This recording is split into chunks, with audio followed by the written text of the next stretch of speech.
Di mana titik tidak masuk akalnya? Di mana titik tidak masuk akalnya? Aksara film passwordnya. Sedap dap dap. Hai guys, gimana? Udah turun ke epic lagi? Atau ada yang dari dulu emang tetap epic? Wah, selamat ya, waktu kalian dibuang dengan menjadi beban keluarga. Oh ya, sebelumnya saya mau ucapin terima kasih atas nama Ulti Iodora, Fadil, dan juga editor India Berkelas. Karena berkat mereka, saya bisa buka puasa menggunakan nastar buatan warung Teh Yuli. Dan daripada berbacot ria lagi, mari kita gaskan. Film yang tertumben banget saya dengernya, ya gimana nggak tumben, ini judul Suara Hati Suami. Noh, lihat awal-awalnya aja udah yang cowok pakai jas hujan. Biasanya kan yang cewek.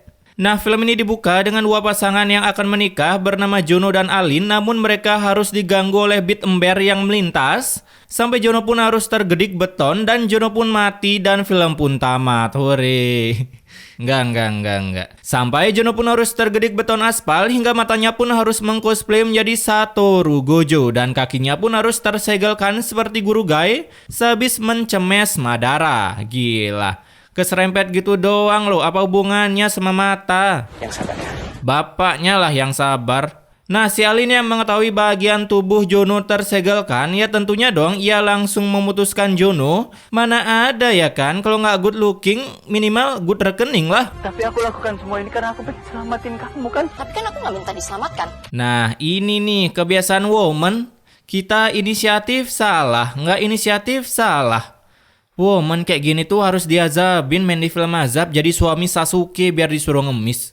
Hari demi hari ibunya lah yang merawat si Jono, emang ya kasih ibu sepanjang masa, I love you mom. Karena ternyata si Jono ini sedang viral di aplikasi Tokotok, tepatnya di Keranjang Kuning. Buset, dijual dong. Itu kan si Bimo yang lagi viral di medsos. Bisa-bisanya karena lumpuh nih orang jadi viral. Biasanya kan yang viral-viral yang nggak ada karya. Cuaks. Nah, mendengar ada orang yang menggibahkan, Jono pun berniat membundirkan dirinya, tapi beruntung ia berhasil diselamatkan oleh wanita, ya kita sebut saja Lydia. Lydia lagi. Di mana ia langsung memberikan kata-kata motivasinya untuk membangkitkan jiwa Uchiha di dalam diri Jono. Kala itu Lydia pun berniat mengantar Jono pulang dengan mobil spek turbonya, ya ilah pakai iklan segede dosa kalian lagi. Dan besoknya Lydia pun main ke rumah Jono untuk push rank. Nggak dong, Jono kan nggak bisa berdiri. Tititnya. Karena si Lydia ini hari demi hari selalu menemani Jono yang terlihat seperti orang sedang jatuh cinta. Asik. Rasanya saya punya perasaan sama Mas Bimo. Bisa-bisanya cewek yang ngungkapin duluan.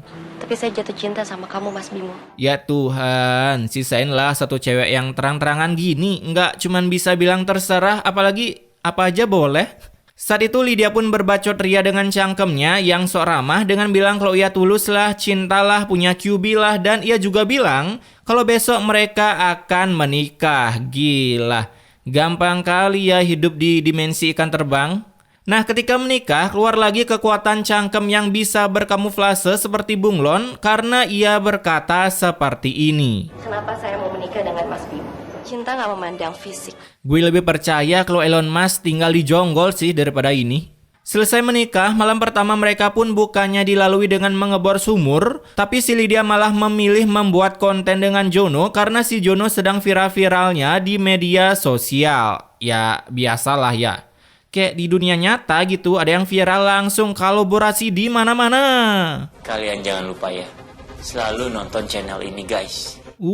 Ya tentu dong bang, channel ikan terbang kan kesayangan saya. I love you ikan terbang. Nah, hari demi hari si Lydia pun lewati dengan membuat konten vlognya bersama orang yang tersegelkan. Mulai dari makan obat, jalan-jalan di taman, sampai belajar berdiri pun dijadikan bahan konten. Gila nggak tuh, hanya demi AdSense loh. Ya biasalah kalau orang baik mah nggak ada tuh yang namanya kamera-kamera. Tuhan mah tahu bro. Selesai membuat konten, Lydia pun menerima sebuah telepon dari dedemenannya yang lebih real dari Jono. Dan perteleponan itu pun didengar oleh Jono, tapi Lydia yang sudah mengupgrade cangkemnya menjadi cangkem VOC, ia pun dengan gampang menutupinya dengan mengajak Jono tidur sambil adu mekanik. Keesokan harinya datanglah Lydia selesai shopping dan itu pun membuat Jono curiga karena aku ngasih kamu nafkah, kayaknya nggak banyak. Loh, kok bisa Jono nafkahin Lydia ya? Padahal kan dia nggak kerja. Mendengar itu, Lydia pun langsung mengaktifkan cangkem VOC-nya dengan beralasan kalau ia dapat cuan dari hasil undang teman di aplikasi Goblok. Masih nggak sih eventnya? Nah, ketika Ibu Jono keluar jalan-jalan, temannya pun berkata, Menantu ibu sejak nikah sama Bimo kan jadi selegram. Selegram? Sele apaan sele? Ya, bulanan itu bisa puluhan juta loh. Sejak kapan IG ada AdSense-nya ya? Bukannya di Indo belum ya? Apa ini bukan film Indo? Saat itu ibu yang alisnya beda rute ini pun mengatakan kalau kemungkinan Lydia menikahi Jono hanya demi sebuah konten. Jadinya ibu Jono ini pun auto kepikiran masa depan anaknya. Lagian, cewek baru kenal langsung ajak nikah. Gila gak sih? Ketika pulang ke rumah, ibunya pun langsung berbacot ria ke Lydia, mengeluarkan segala kotoran di kepalanya agar plong. Tapi gebleknya ini si Jono udah tahu tiap hari dia dijadikan bahan konten, masih aja bela istrinya. Pantesan aja ya judulnya Suarati Suami. Nggak sekalian gitu bacotan suami. Keesokan harinya Ibu Jono pun berinisiatif mengikuti Lydia yang sedang jalan-jalan entah kemana. Tapi yang pasti mereka bisa tiba-tiba recall di lokasi Lydia entah pakai Raisin atau ulti Loyi. Lalu mereka pun mendengar percakapan Lydia yang berkata seperti ini. Aku itu emang udah ngincer dia buat jadi suami aku. Tapi cuma demi konten. Emang asli sih nih di dunia nyata juga ada sih. Ya kalian tahu sendirilah, ada yang viral collab di mana-mana. Pesan gue sih, bro, lu tuh nggak benar-benar diajak, bro. Nah, mendengar cangkem dari Lydia, senyum Jono pun seketika berubah menjadi saldo binomo. Tapi Lydia tak memperdulikannya dan langsung OTW untuk pulang karena takut nanti ada yang memviralkannya. Namun ketika sampai di rumah, cangkem si Lydia pun tak sengaja mengeluarkan kerealitaan di dunia ini karena katanya, Zaman sekarang tuh mana ada si cinta yang tulus. tuh denger guys, langsung dari sumbernya. Sampai membuat senyum Jono pun yang awalnya jadi saldo binomo menjadi token listrik. Kemudian saat malam harinya seperti biasa Lydia pun memulai kontennya dengan menyuapi Jono obat. Berharap dengan suapan romantis itu bisa meraih lebih banyak cuan. Selesai membuat konten, aduh, Aku mau makan di luar aja. Aku males makan sama orang yang gak sempurna. gelap kayak masa lalu kalian. Nah, singkat waktu saat Lydia sudah pulang dari makan bareng squad Barbie-nya, ini si Jono malah datang-datang ngemis cinta ke Lydia dengan menyuruhnya belajar mencintai Jono apa adanya. Mendengar kata-kata halu itu membuat Lydia pun berkata, ya kayak gini. Aku gak akan bisa jatuh cinta sama kamu. Kamu ini pengangguran. Noh, denger guys, makanya jangan jadi pengangguran, cuaks. Jadinya si ibu pun langsung masuk ke Battleland of Dawn dengan menyuruh Jono untuk pisah dengan Lydia. Ya nggak apa-apalah ya, yang penting udah pernah di unboxing. Itu pun kalau tititnya nggak ikutan kesegel. Namun Lydia yang mendengar ibunya menyuruh pisah, tentunya dong Lydia nggak mau. Kapan lagi kan dapat cuan dengan gampang gini? Karena besoknya Lydia langsung baik-baik dengan Jono, ya walaupun sebatas di depan kamera. Terlebih lagi jika si begundal ini nggak buat konten, ya kebiasaannya hanya ngedit video di rumah sambil GB dosa ke suaminya. Itu ngedit video apa ngetik makalah ya? Apa main osu? Nah, akibat Lydia nggak peduli, membuat Jono pun berusaha semaksimal mungkin untuk belajar berjalan sendirinya tapi malah turu. Namun beruntung keturuannya segera dibantu oleh ibunya. Aku melihat seperti ada cahaya kecil-kecil. Nah loh, udah dijemput malaikat nih orang. Kemudian 1 bulan berlalu, kaki Jono pun yang awalnya sudah bisa berjalan, sekarang malah ngestun dengan sendirinya. Apalagi ketika dibawa ke dokter untuk konsultasi, si dokter malah balik bertanya ke pasiennya. Emang ya, dokter magang ya gini. Ini kok malah makin memburuk ya? Lah, ini kok malah nanya ke saya ya?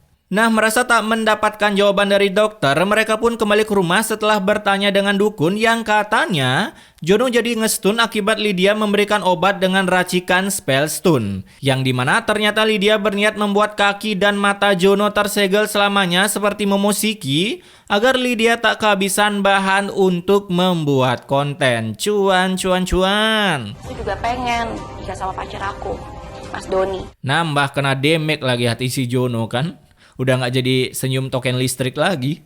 Kala itu datanglah Dauni, si pelembut pakaian yang secara terang-terangan mengatakan kalau ialah orang pertama kali yang mengunboxing Lydia sebelum menikah dengan Jono. Alhasil wajah Jono pun langsung terbagong-bagongkan, apalagi kata si pelembut pakaian ini kalau ia juga yang menyuruh Lydia menikah dengan Jono demi menjadi selebgram. Apaan tuh nama IG-nya? Kamu mau kan kaya dengan instan? Mana ada bro bikin konten auto kaya instan. Mendengar kata-kata itu membuat Jono pun auto mengeluarkan skill ngajak duelnya dengan cara meraba-raba seperti ini, ya walaupun nggak kena karena gelap. Jadinya Lydia dan Doni pun langsung log out dari sana karena malas ngelawan minion level 1. Tapi beberapa abad kemudian si Lydia pun balik dengan mengajak Jono untuk pisah, dan ketika akan mengambil barang-barangnya, si Lydia pun malah uwe-uwe, ya kalian tahu sendirilah gejala orang sedang dibuahi. Namun bukannya nggak seneng si Lydia hamil, justru si Lydia begitu senang karena satu anak sama dengan satu buah topik konten. Kayak siapa tuh? Jangan jadikan anak kita jadi konten. Emang kenapa sih? Cuman pakai konten doang loh. Primitif bet dah cara kerja otak si Jono. Nah, ketika si Lydia sudah boleh dipulangkan, datang lagi si begundal pelembut pakaian, di mana ia mengajak Lydia pergi ke Oyo untuk menambah member di perutnya, ya walaupun sudah terisi slot, sampai membuat Jono mengejar Lydia, dan akhirnya ia pun kembali tergedik sebuah beton yang berkamuflase menjadi rumput. Lalu sang ibu pun yang datang, buset, tumben kali mobilnya Fortuner ya, biasanya spe Intel mulu. Ia pun lalu membawa Jono ke rumah sakit, dan begitu kagetnya mereka karena ternyata beton selain bisa mendelitkan seseorang, beton juga bisa menyembuhkan seseorang. Bimo, bisa lihat ibu nak? Ibu? Tuh kan, kok bisa gitu loh. Beton yang nyegel mata si Jono, beton juga yang buka segelnya. Dan beroja segel mata si Jono terlepas. Mas, gimana kalau kita bikin konten tentang suami yang udah bisa lihat kembali? Judul konten macam apa itu?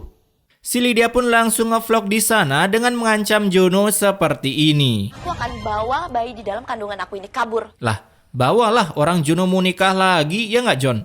Namun karena Jono tak mendengar kata-kata saya, ia pun lebih memilih hidup bersama si Lydia. Asik. Raba-raba apaan tuh John? Nyaru amat dah. Nah, di malam harinya ada sebuah kejadian yang terbagongkan di sini karena tiba-tiba colokan di rumah Jono meletup dan mengeluarkan skill satu valir hingga membuat rumah Jono terbakar seperti terkena heat buff merah. Wow, asapnya begitu real ya guys. Gimana kamu mau nolongin Nata aja nak? Sementara kamu sendiri juga nggak bisa jalan. Lah, iya juga ya. Niat nyelamatin malah bundir dua-duanya. Kala itu pun Jono berusaha menyelamatkan Lydia sampai ia bisa membangkitkan kekuatan terpendamnya karena Jono, hampir aja kegedik. Karena Jono tiba-tiba bisa jalan. Gila nggak tuh? Baru bisa jalan udah ngangkat Lydia beserta dosa-dosanya. Kaki Bimo sudah sembuh, sudah normal kembali ya. Wow, seinstan itu ya nyembuhin kaki lumpuh. Setelah keluar, mereka pun membawa Lydia ke rumah sakit. Ya, seperti biasa di sini, pemandangan selang selalu ngupilin hidung pasien.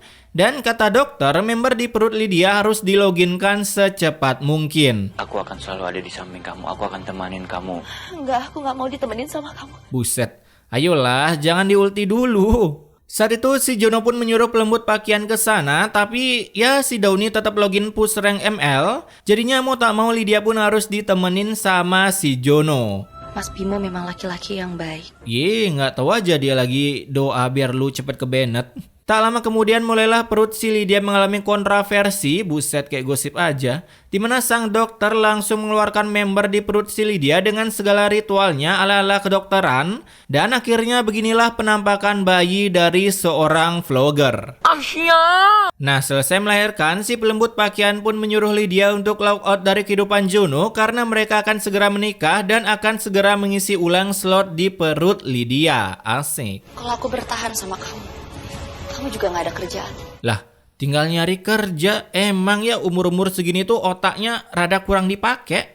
Nah, singkat waktu, 1 bulan kemudian diceritakanlah si Jono tak kunjung juga mendapatkan pekerjaan. Jadinya sang ibu pun menyuruhnya menjadi kepala kucing daripada ekor harimau alias jadi wirausaha. Asik. Sedangkan Lydia saat itu sedang review baju pengantin dan begitu terkejutnya mereka, melihat foto Jono di IG sedang promosi warung mie ayamnya. 3 bulan berlalu, akhirnya mie ayam Jono pun seketika laris manis. Ya biasalah usaha di sini tuh gampang banget naiknya. Nih lagi, bayi 4 bulan masih aja kayak guling. Kemudian di sisi lain ada Lydia yang sedang berdebat di jalan sampai mobil spek Pajero-nya pun harus menabrak. Aduh, lihat deh. Aduh, lu kan bawa mobil terus mau nabrak orang. Lah, kenapa malah matanya ditutup pakai tangan, Bambang? Kan jadi nambah nabrak. Kala itu tertabraklah mereka sampai ketika dibawa ke rumah sakit, kena karmalah si Lydia dengan cosplay menjadi lampir si buta dari gua hantu. Dan kakinya pun harus tersegelkan, sedangkan si pelembut pakaian harus terdeletkan. Gila, kecelakaan di dalam gang bisa separah ini padahal mobilnya pelan loh. Nah, si Jono yang mendengar berita tersegelnya mata Lydia, ia pun langsung OTW ke rumah sakit untuk menyaksikan penyiksaan dari Lydia. Karena hari demi hari kondisi Lydia pun semakin memburuk. Sampai di hari hanya, Lydia pun mengalami kejang-kejang panas dalam, pegelinu nyeri otot, oleskan saja Kalpanax. Malah turu.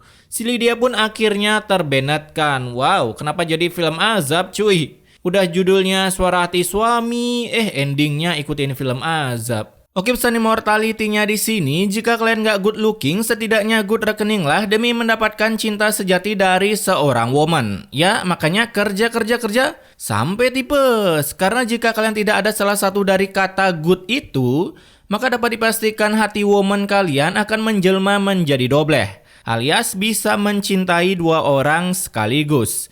Ingat guys, lagu Cancuter, wanita racun dunia. Tapi intinya, ya stay puasa guys.